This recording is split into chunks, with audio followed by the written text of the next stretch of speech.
Hello, everyone. My name is Ian Henzel, and I'm the managing publisher at Rattling Good Yarns Press. We are a small LGBTQ focused publishing house located in California. I want to welcome you to this panel discussion about authors and small publishers. So without further ado, let me introduce you to Yvonne Zipter. Yvonne Zipter. Yvonne is an award-winning poet, and her first novel, Infraction, is forthcoming this June from Rattling Good Yarns Press. Philip Gambone is an award-winning author of both fiction and nonfiction. He's published short stories and a novel. His most recent work is As Far as I Can Tell, Finding My Father in World War II, and that's available from Rattling Good Yarns Press. Phil is working on a new collection of short stories. Also with us is Daniel Jaffe.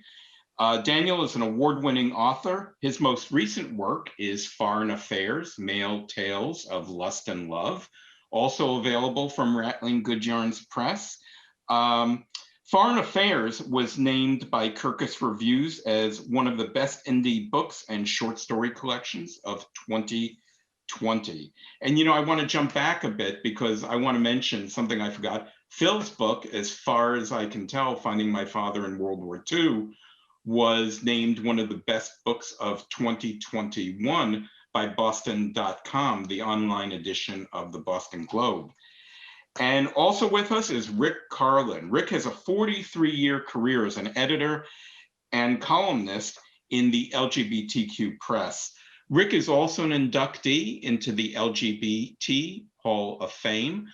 And his most recent work is a memoir entitled Paper Cuts, My Life in Chicago's Volatile LGBTQ Press. And that's also available from Rattling Good Yarns.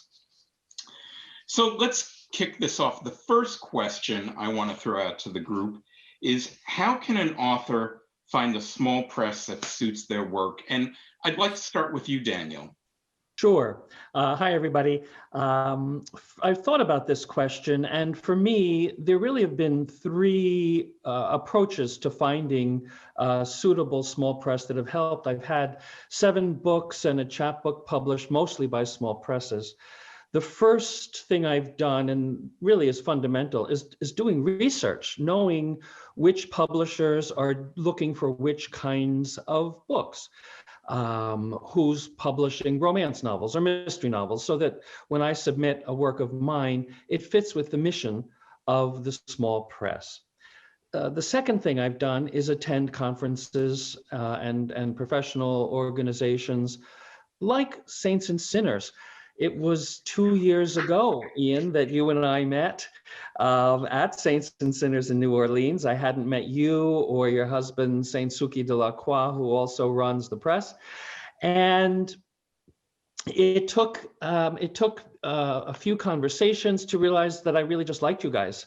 And then living in California, I was able, when my husband and I take our frequent, or pre-COVID took our frequent weekend getaways, we were in your neck of the woods and we touched base. You guys were available for lunch, so we got to know each other even better, and just as friends, and as friends in the same field. So you guys were talking about the books Suki was writing and you were publishing, and I was talking about my work, and little by little we kind of came to the shared thought that maybe you'd be interested in some of my work. So I showed you a collection I was finishing up, and it suited you. And so we went from there. So that just came from personal connections made through a conference. The third way that is related is referrals. I had a book that went out of print, and a friend of mine was being published by a small press that was open to reprinting and introduced me to the publisher. That book got picked up, and then I got to know the publisher, and then he wanted to publish other books of mine. And working with him, I got to know what he was looking for, and that he wanted more women authors and more writers of color. Well, I had a terrific writer friend from my Masters of Fine Arts days back in the 90s, who had written a wonderful novel with a very strong lesbian character. So I introduced her work to my publisher, and he loved it, and he published that. I had a gay African-American writer friend who had written a very important collection of stories, introduced that to my publisher. He loved it and published it. So referrals are important. Ian, you and I have talked a little about referrals. Could you talk about how they stand up for you as a publisher? We depend very heavily on referrals. Sometimes I think it's like you need to know the secret handshake to get through the Rattling Good Yarns door. That's not really quite true. We do have, but when there's a name of someone that I know that has referred the person, I always give it attention. We're a very small publishing house. We wear many hats. So to read a manuscript is taking time out from doing other things. So we have to pick and choose very, very wisely. But let me turn it out to the rest of the rest of the group. What are your thoughts about what Daniel said, or about how do you find a publisher?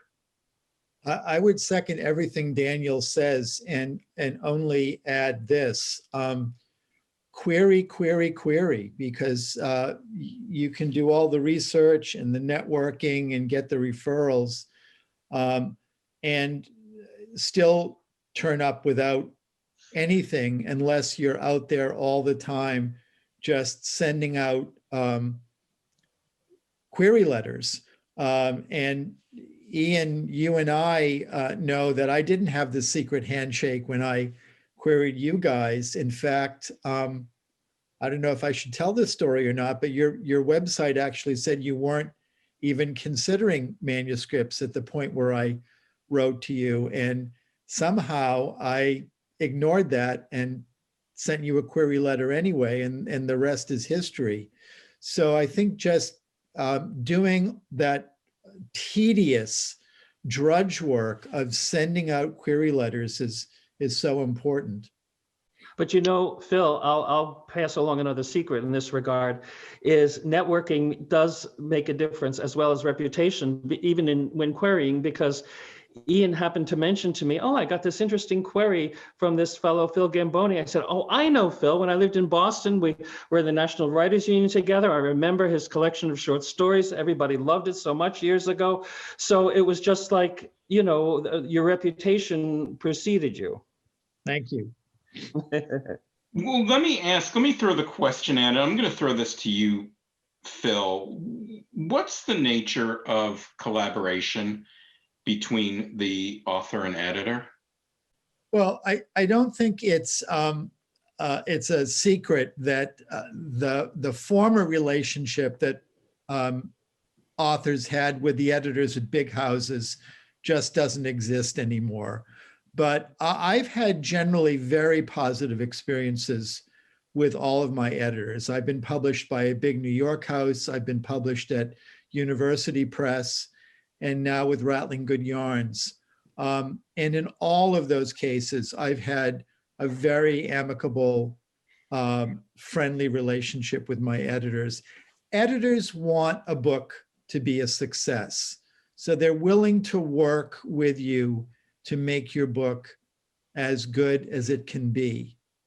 Unfortunately, the editors at big houses are also, one, overworked, and two, unfortunately subject to the overall desire of the house to make money and return a profit to their investors. And so oftentimes the editors simply, at big houses anyway, simply don't have the time to give you that attention. I'll tell a quick story. About 12 years ago, I got a very nice advance from a big New York house to do a book. In the midst of writing that book, the country went into the economic downturn of 2008, and without any advance warning at all, the editor just dropped me with one very cold, formal letter. They were scuttling projects left and right. Interestingly enough, I always felt that I had the least cozy relationship with that editor of any of the editors. So not to end on a down note, what I really want to emphasize is that in general, and certainly with Rattling Good Yarns Press, and I'm sure this panel discussion is going to turn into a love letter to Rattling Good Yarns Press.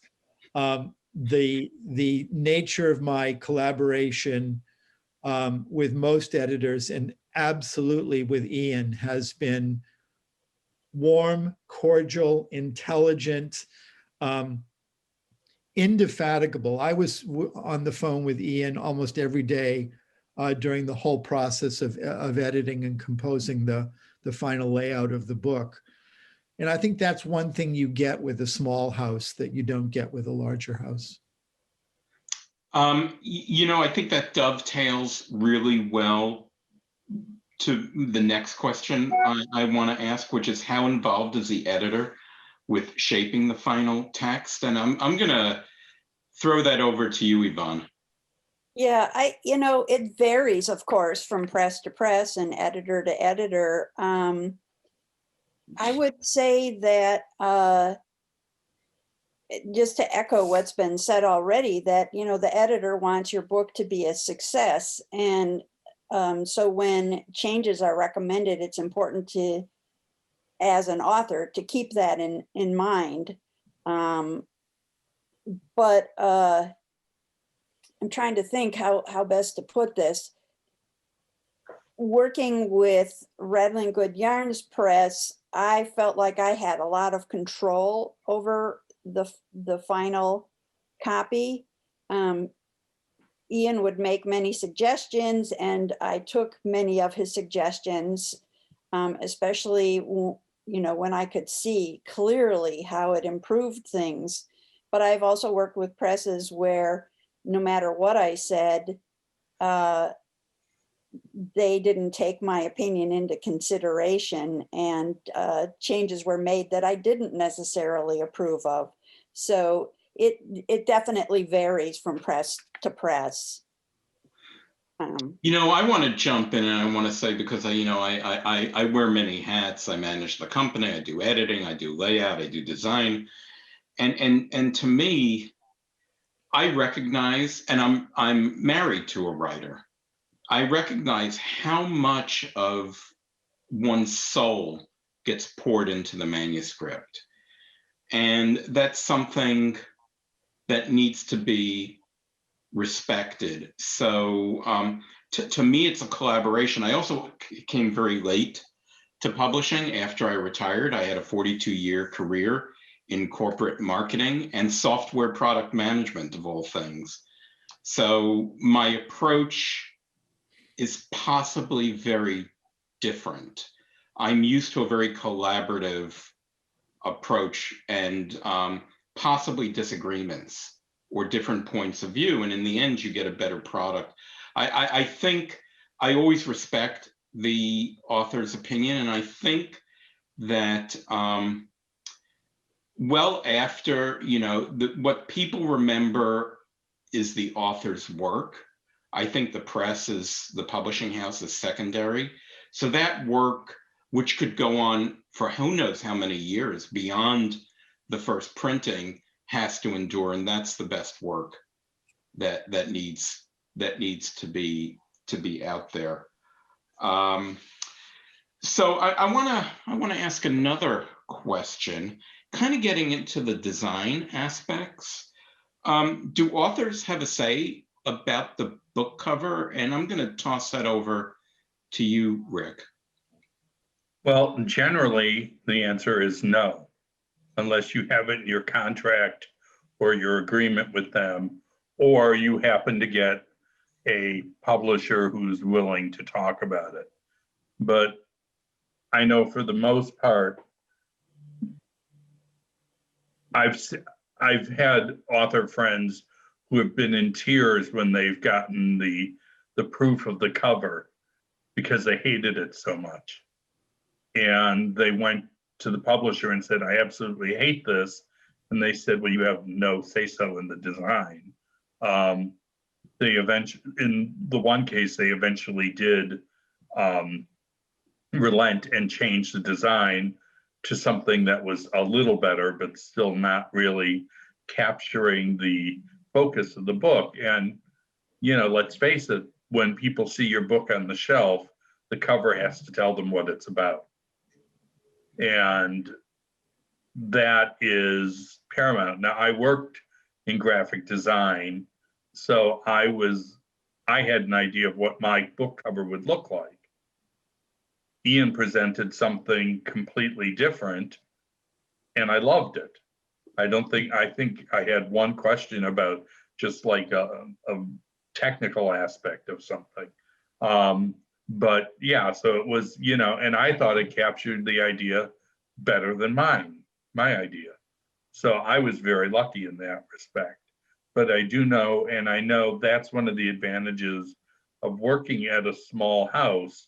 If you go in and say, I want input on my book cover, you are more likely to get it than you would from a large house, I think. Unless you end up being a big enough name that you can throw your name around. You know, I mean, I'm sure that, you know, Stephen King can say whatever he wants about a book cover and they'll change it. But, you know, the most of us writers don't have that kind of gravitas behind us. Let me throw that question out to the rest of you, because I think you've had book covers done before, and we've worked on all of your book covers. I've had input on all of them, fortunately. With Ian, Ian, you had a concept for the book cover that you ran by me, and I thought it was very clever. The book about short stories from around the world, and you had the idea of a guy, sexy guy with holding a globe, and then you sent me you know, proofs to pick which one I liked best. My first reaction was, Ian, that shadow is very provocative. And your response was, what shadow? Like, you took the photo, but you hadn't realized, and I think it's the most provocative thing on the cover. And it's the most talked about thing. So that was really fun. I had one terrible experience years ago. I was compiling an anthology of biblically themed spiritual stories, and it was with a small press, and the editor sent me the cover, and it was skeletons in a daisy chain, all black and gray and orange. And I said, this is not a Halloween book. And so he fortunately changed it to Joseph with his Technicolor dream coat, which was a very different thing. But we do have to speak up. And even though, as Rick said, you know, it's not up to us ultimately, we can speak up. And I have found that with small presses, most editors are very receptive to our thoughts. I had a great experience with Ian designing my book cover. I had photos that my father had taken during the Second World War, and we went through them and finally decided on this one.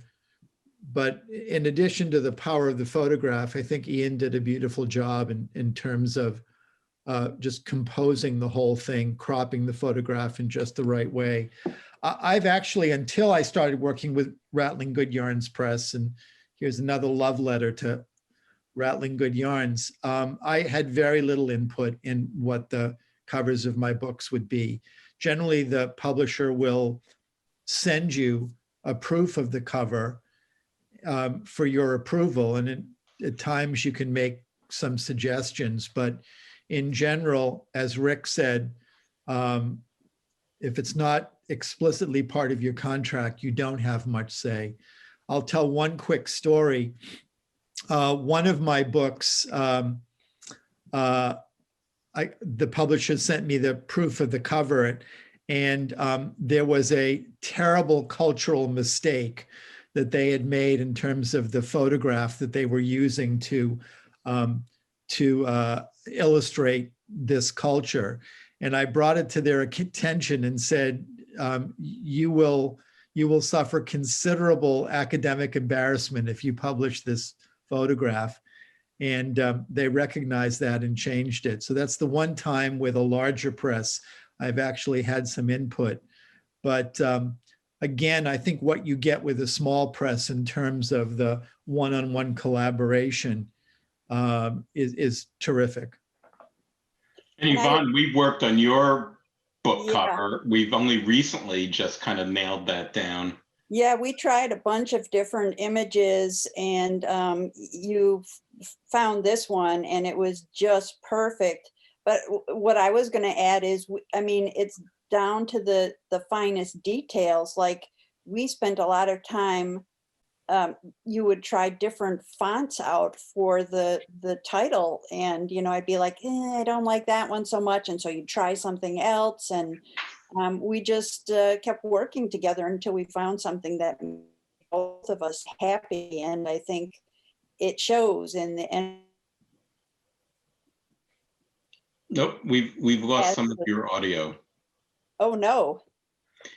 But I think it's right. It does show. So I think I can't talk about other publishers. Again, I kind of come back. We talked about this in editing.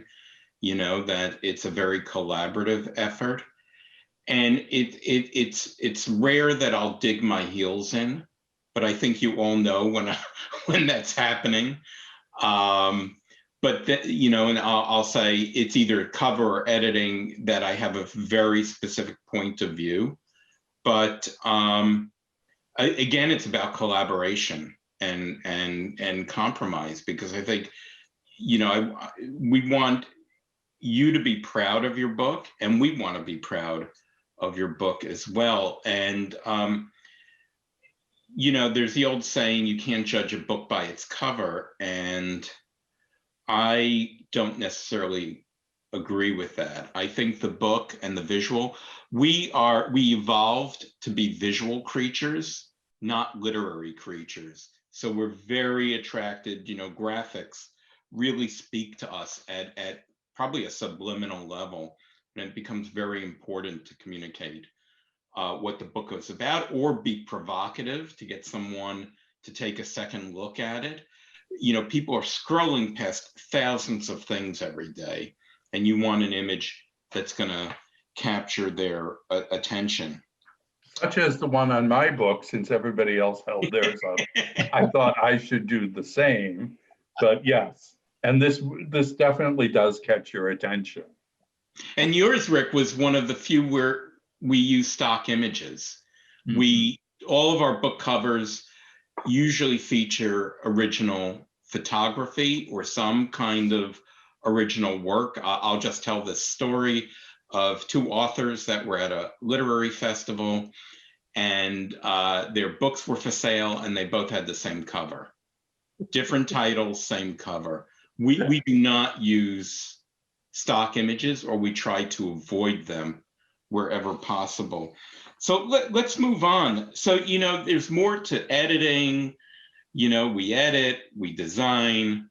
How about promotion? How did the author and publisher share promotion responsibilities? And Phil, I'm going to throw that to you. Sure. Well, I started out as I guess the term is mid-list author. I had a decent advance. There was a healthy press run for the first book, especially by an unknown, unpublished author. But even so, there was very little, in fact, almost no money for book tours or readings or any kind of publicity. I had to book and pay for most of those appearances myself. These were the days when there were lots of LGBTQ newspapers, all of whom reviewed gay and lesbian books. So I didn't have to do much work in terms of getting reviewed. I got reviewed a lot in those early days. The reviews came automatically. Nowadays, there are fewer newspapers and journals that run serious book reviews. So it's absolutely incumbent on the author that you hustle in order to get reviewed, to get promotion out there. Ian and I talked about this a lot in terms of putting together a list of people that I knew that I would send notices to about the book. I've done a lot of hustling in terms of getting newspaper articles about my book out there. I've already set up some Zoom readings and Q&A sessions. But again, as with finding a small press, I think a lot of the work is incumbent upon the author to drum up the news, to find a way to get your book noticed. Yeah, Any thoughts from the others? Well, I would also say, having been on the other side of the fence, so to speak, as an editor, I had a book reviewer who weekly did a book review for us, if not more than one. But I know nowadays people's budgets have been cut so much that they are willing to take prepackaged materials way more readily. And one of the things I think is, if you can get a PR company or create your own PR company and send out a press release with an interview that you've made up of yourself, you can probably get that run a lot easier than running around and trying to get people to give you coverage. Because it's very difficult. The little bit of coverage I got in Chicago was because of my connections there, and down here in South Florida, the same thing. So I think that is the essential thing to do, is to get somebody who's got a prepackaged set of things to give to an editor. It's very easy for them to just say, yes, I'll take that, as opposed to I'll have to find somebody and pay them to interview you. Yeah, and Ian, you and I, like Phil mentioned, we talked a lot about promotion, and we sort of divvied it up. That you would send to certain reviewers, I would send to others. You would submit to certain contests, I would submit to others. I hired an organization that does blog tours, where they have connections to book bloggers. And so for a set fee, they'll then send your review of you in your book, or an announcement and so forth, interviews around the web a bit. So it was really an extension of our collaborative work, is that we jointly decided who would do what for promotion. I think also, don't underestimate your social media connections, like Facebook and Twitter and so on.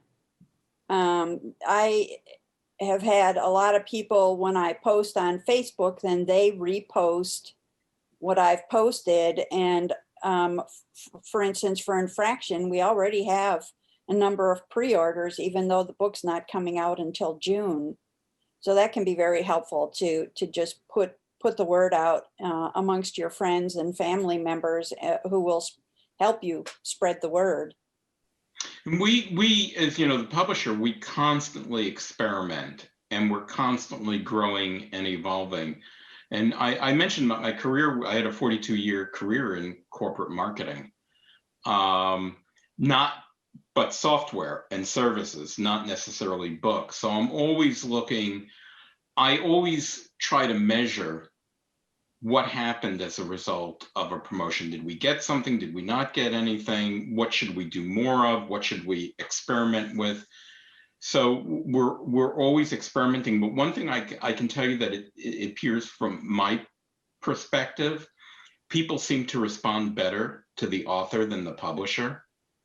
So when looking for reviews, or the publisher, it just looks like another marketing thing. They seem to respond better when the author contacts them directly.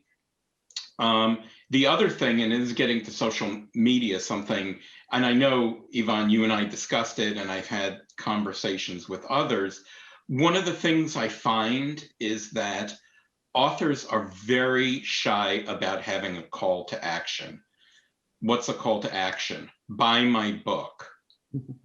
You know, so as I said to another author recently, tell them to congratulate you less and buy more. People are very forthcoming. You know, say, oh, I got this book. You need to have an ask, as we would say, and your ask should be support me and buy my book. However you wanna word it, you have to ask for the buy. We've been experimenting with pre-orders. We're doing that more and more. Because I found that with a pre-order, strike while the iron's hot. When I was going to say user, that's my career coming out. The consumer, whoever it is, the audience is in a buy mode. Strike while the iron's hot, and we also don't when we ship directly. We don't charge until the book ships, so there's no money. Oh, I don't have to put down any money. I could buy this book. I'll get charged for it a couple months later. People are more willing to open their wallets. Let's move on to our next question. Are there differences working with a small press versus a middle-sized or large press? And I'm going to go to you, Yvonne. Yeah, I have, I've only been published by small presses, but I worked for many, many years, a large press. And among the differences are when you're working with a small press, you're primarily working with one, maybe two people, and you have pretty much regular access to that person. And it's a very collaborative process. When you're working with a larger press, everything is divided up. And this was often, I know, very confusing to authors because they would talk to one person who had signed their book, and then the editing process would begin, and then they would be thrown to the editor, and then the design would begin, and they often didn't have a lot of input into the design, but they got consulted at least. And then there was a marketing person, and they would have to turn over certain materials to them. And so it often was very confusing to the author, like, well, who am I supposed to direct this question to? And,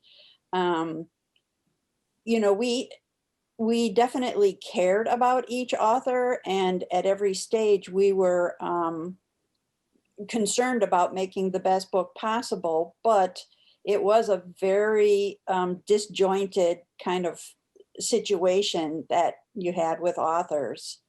So I think, in some ways it's good that you have somebody at each stage who's an expert at what they're doing, but you don't have the same kind of input or ongoing relationship that you do when you're working with a small press. Anyone else have perspective on that? My experience is similar. I worked with one medium-sized press, and it was very much like what Yvonne is describing, that there were some people at the press who had read my novel, but there were others who had not, and they were performing a function, and they were expert at that function, but they didn't really know the book. And we can't always dissociate the editing process from promotion and marketing. For example, Ian, with us, there was one story in the collection that you and Suki raised a little concern about because it was sensitive thematically, and you were kind enough to let me make the final decision to keep it in, but you both were like, well, Dan, you might get a strong reaction to this. So when we were promoting the book, we needed to take that into account, and so the editing had an effect on promotion and marketing into how I talked about things. And, we never had any problem about it. And I think part of that was because of the way we positioned the story and the book as a whole. But it required a shared understanding of the whole process, which doesn't always happen with a larger press. I tend to think, and I've shared this story with you folks before, that I think people, especially new authors, think about publishing they've been influenced by a 1940s Joan Crawford movie where she ran a publishing house, or one of those movies, you know, where there were glitzy cocktail parties, you know, advanced checks, and it was just such a glamorous life. And sadly, we've not had any cocktail parties, and we just don't have the resources. So it really is a team effort between the publisher and the author. It's shared values and shared goals, I think. Well, and you have to have realistic goals. I mean, I was very happy to go spend one of my my checks from you for a Shamrock Shake. You know, it was, you know, and I knew that this would, you always hope it will be a bestseller, but you know that the odds are stacked against you. So you have to go in with a realistic attitude about it, but still want to promote the hell out of it. And that's something about working with a smaller press, that you have more of a personal relationship with the people you're working with, you know, so that you know what to expect. And the other side of that is, if you have a disagreement on something, there's nowhere else to go to say, well, I'd like to get a second opinion on this. There is no second opinion. That's the opinion. So that's something that you have to deal with too. We do, you know, I want to interject that there are times I will give a manuscript. I have readers that I go to, and I will give people something to read, because, you know, I'm on the fence. And you know, when I was in software, we used to say you have to be very careful about relying on your own opinion too much, because it means you'll produce something with a market of one. And so, I mean, of course I have my own taste, you know, and I will, if I'm unsure, I will farm it out and have other people read works and let me know what they think. But we kind of started to touch on finances, and so that kind of raises the question, should authors have different financial expectations when working with a small press versus a large press? You know, nobody ever thinks of the financial aspects of all this. Phil, I want to throw that out to you. Sure. I know we're running out of time, so I'll be really brief. 2 points. If you're publishing with a small press, you've got to get it into your head that you're not in it for the money. You know, I agree with Rick. Obviously, we want our books to be bestsellers. Obviously, we want a large readership. But because of the nature of publishing with a small press, that's the money is not going to pour in. You're in it because you love to write, because you believe in your book, and you hope against hope that someone with power may discover it and it will become a bestseller. Having said all of that, I would add that there are not necessarily differences in working with a small or large press in terms of the finances. You'll still get royalty checks, and I'm very happy to report that I got a very nice royalty check from Ian just a few weeks ago. And in fact, there may be even more transparency in terms of how the royalties are calculated and how they're paid. There will not be a large advance. There probably won't be an advance at all.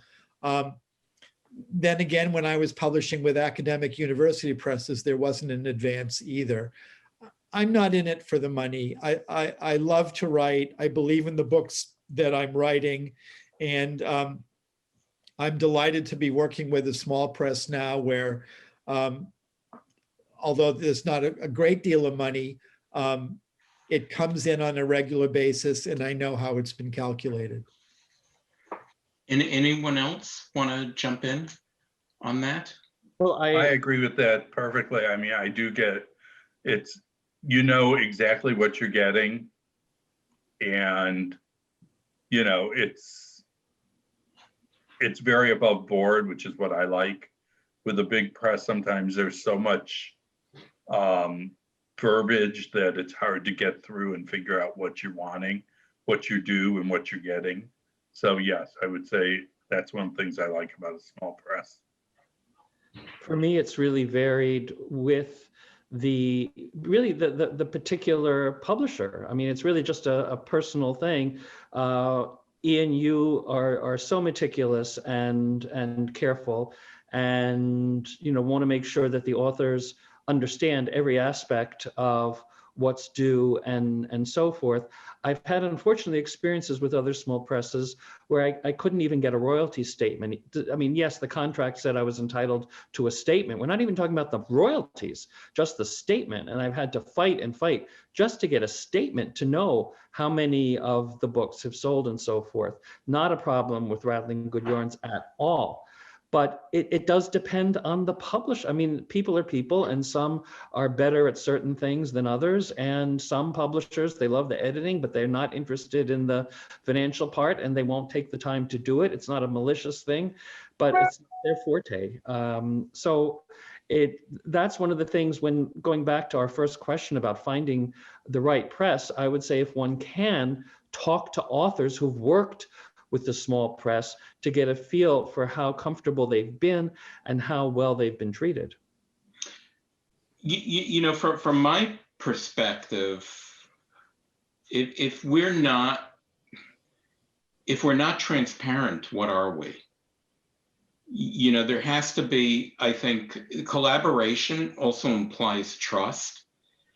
And, if somebody poured their soul into writing a book, they deserve whatever the compensation is that comes from it. They deserve to receive it. So it's something that we take very seriously. We also very, very tightly control our expenses.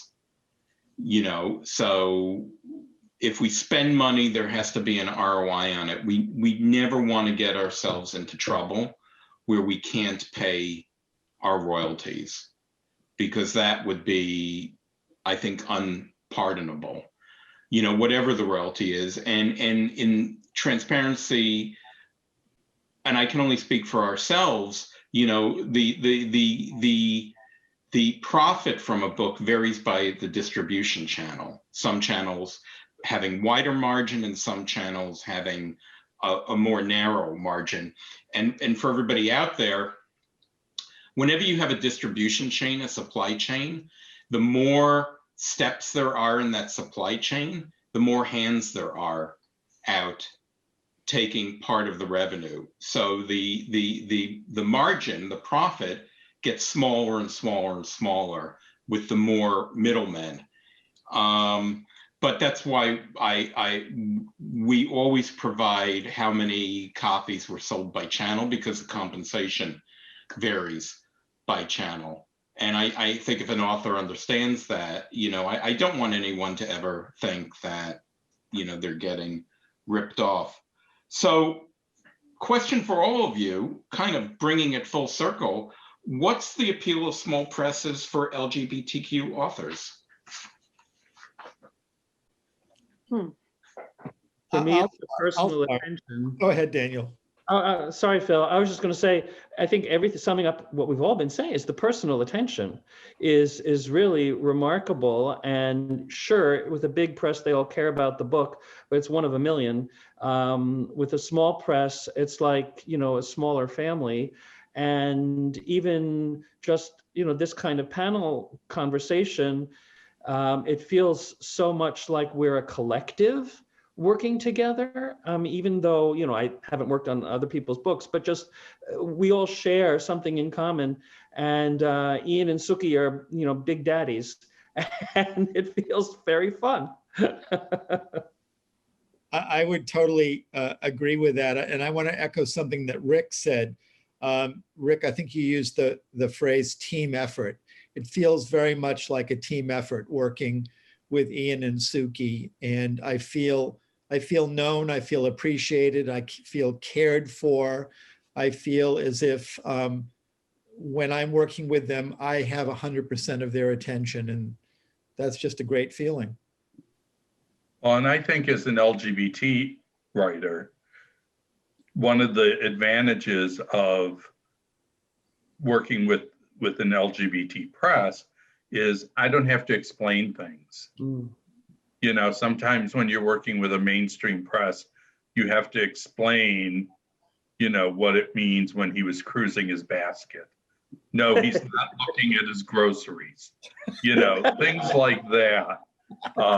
So, you know, there's a certain level of understanding that you get that is, and I'm sure it's the same thing with African Americans working with an African American publisher.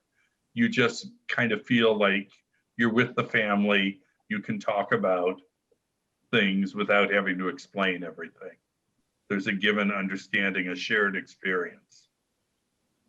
And kind of going off what a couple of people have said so far about, you know, that they know your book intimately and care about it. I think that goes a long way towards being able to promote the book with a certain amount of passion and care. It's been very gratifying for me to hear from both Suki and Ian how much they enjoyed the text of my book. And that, you know, while it's nice to hear, it also means to me that they are going to work hard to sell this book, and they know how to sell the book. So I think that that's important too, with the working with the small press, and in particular, you know, an LGBT press. Well, great. You know, I want to thank everyone. I want to thank Yvonne Zipter, Rick Karlin, Philip Gambone, and Daniel Jaffe for being in this panel discussion. I want to thank Saints and Sinners for asking us to do this panel discussion and being able to chat with all of you. And I hope to meet with many of you face to face, perhaps next year in New Orleans. So once again, my name is Ian Henzel. I'm the managing publisher at Rattling Good Yarns Press. Thank you, and have a great Saints and Sinners Festival, everyone. Bye. Bye. Bye.